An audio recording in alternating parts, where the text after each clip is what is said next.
Hello दोस्तों, मैं हूं अलका जैन और आज आप सुनेंगे राजेंद्र यादव की लिखी कहानी पहला झूठ। झूठ समाज की देन है। समाज के साथ बच्चे का पहला परिचय माँ बाप के रूप में होता है। मुझे नहीं मालूम कि मैंने पहला झूठ कब बोला था और आज भी नहीं मालूम कि आखिरी झूठ कौन सा था। हाँ, याद आया। ढीले ढाले और भद्दे से कपड़े पहने एक उलझुल बूढ़े से मैंने कहा था, क्या बात है, आज तो बड़े चुस्त दुरुस्त एकदम नौजवान बनकर घूम रहे हो।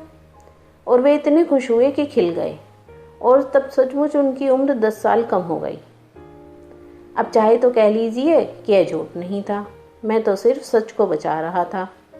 लेकिन पहले झूठों में से जो याद आ रहा है वह इतना प्रसन्नतादायक नहीं है। आगरा में हमारे मकान के नीचे बाजार की कुछ दुकानें थी।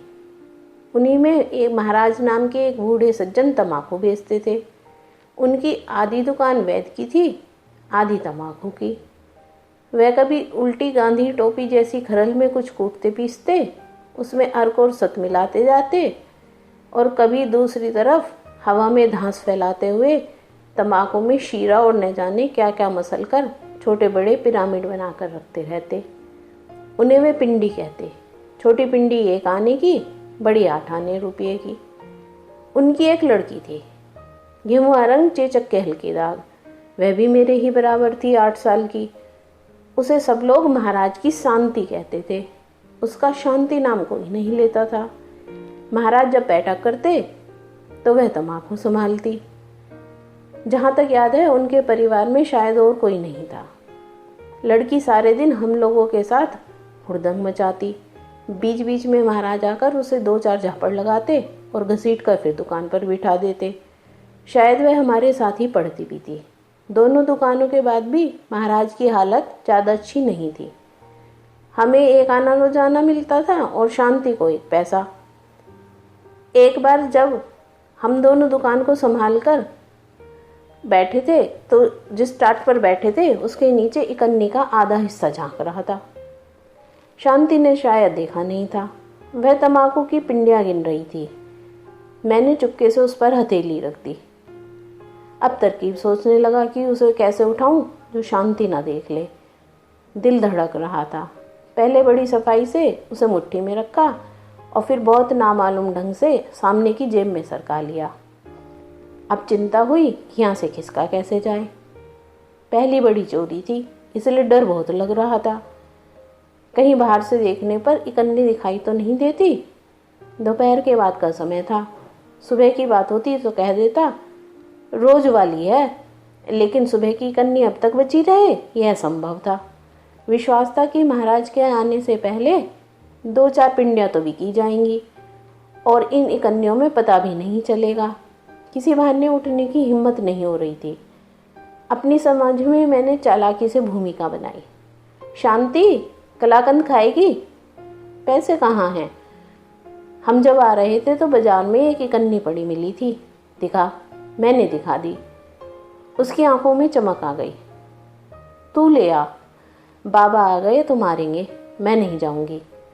मुझे लगा चोरी का बोझ कुछ कम हो गया है। मैं सचमुच अपने झूठ पर विश्वास किए चला जा रहा था कि इकन्नी सड़क पर पड़ी है और मैं झुककर उसे उठा रहा हूँ।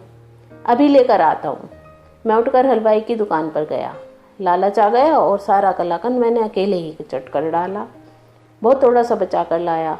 लौटा तो दूसरा ही दृश्य था। महाराज ने एक हाथ से शांति का झोंटा पकड़ रखा था और संटी से उसकी धुनाई कर रहे थे।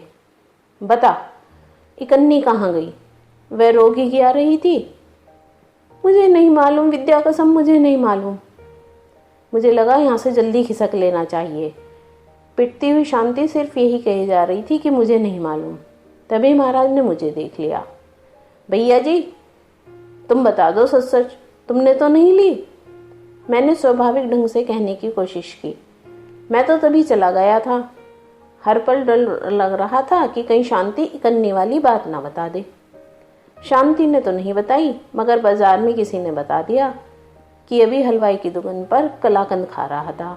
मैंने चुपके से मुट्ठी में दबा कलाकंद का दोना नीचे खिसकाया और रोता हुआ ऊपर भागा। महाराज हमारे ऊपर झूठी चोरी लगाते हैं। हमने कन्नी नहीं चुराई।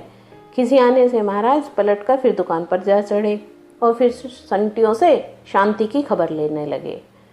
उस दिन महाराज ने उसे इतना पीटा कि 2 दिन तक उसकी शिकाई करते जाते और रोते जाते। वह उनकी इकलौती बिना माँ की लड़की थी। मैं ऊपर जाकर सचमुच बहुत रोया। हर बार मन में एक बात उठकर रह जाती कि मैं जाकर स्वीकार कर लूं और शांति को बचा लूं। कमबख्त पिटते हुए उसने अब तक मेरा नाम ना ले लिया हो। महाराज तो अब क्या होंगे। कल्पना में न जाने में कितनी बार शांति से हंसकर कहने की कोशिश करता हूँ, शांति उस दिन इकन्नी मैंने ही चुराई थी।